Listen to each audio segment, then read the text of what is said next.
చాలా గొప్పగా ఉంది నీ పనితనం. అద్దకం పని నువ్వు వింత బాగా చేస్తావని నేను అనుకోలేదు. ఈ విద్య నాకు మా దాదీజాన్ నేర్పించింది బేగం సాహిబా. నేను అంతఃపురంలోని మిగతా బేగంల కోసం ఇలాంటి జరీ అద్దకాలు ఎన్నో చేశాను. కానీ ఇకపై చేయకూడదు.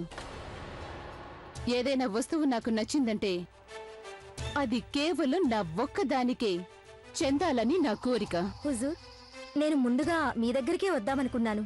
కానీ మీరేదో ఆందోళనలో ఉన్నట్టు నాకు తెలిసింది. జోదా బేగం తన మతం మార్చుకోలేదు. ఈ సంగతి సామ్రాజ్యం అంతటా చెప్పుకుంటున్నారు. ఆవిడ గనక మతం మార్చుకున్నట్లయితే సలీంని షహన్షా చేయడానికి షహన్షాకి ఏ ఇబ్బంది ఉండేది కాదు. కానీ చాలా మొండిదా జోదా బేగం. మూర్ఖురాలా! జోదా బేగం గురించి అలా మాట్లాడే ధైర్యం ఎలా వచ్చింది నీకు? జోదా బేగం చేస్తున్న పని పూర్తిగా చేయదగిన పని. ఆవిడ మతం మార్చుకోరు. ఈ విషయంలో మాత్రం నేను ఎల్లప్పుడూ ఆవిడనే సమర్థిస్తాను. పోయి ఇక్కడి నుంచి.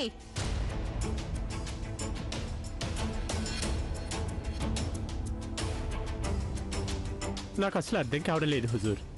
జోదా బేగం మతం మార్చుకోవాలని సలీం రాకుమారుడితో మీరే అన్నారు. కానీ ఇప్పుడు ఆవిడతోనేమో ఆవిడ తీసుకున్న నిర్ణయం సరైనదంటున్నారు.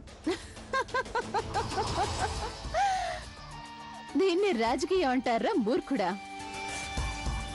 దొంగనేమో దొంగతనం చేయమని చెప్పాలి, అలాగే కోత్వాల్ని అప్రమత్తంగా ఉండమని చెప్పాలి. ఆ జోదా బేగం గనక మతం మార్చుకుంటే మొత్తం నాటకమే ముగిసిపోతుంది. జోదా బేగం నిజంగానే తనని ప్రేమిస్తుందని సలీం అనుకుంటాడు. దాంతో తను ఆవిడ పక్షమైపోతాడు. జోదా బేగం ఎన్నటికీ రాజవంశ స్త్రీగా ఉంటేనే నాకు మంచిది. ఆవిడ తన మతం ఎన్నటికీ మార్చుకోకూడదు. అప్పుడు పాపం సలీం ఏమనుకుంటాడు? తనని ప్రేమించేది కేవలం నేనొక్కదాన్నే అనుకుంటాడు, కన్న తల్లి కంటే ఎక్కువగా. మీ తెలివికి జోహార్ రూకయ్య బేగం. ఒకే దెబ్బకి 2 పిట్టలు పడాలంటే అవి ఎలా కొట్టాలో మీ దగ్గరే నేర్చుకోవాలి.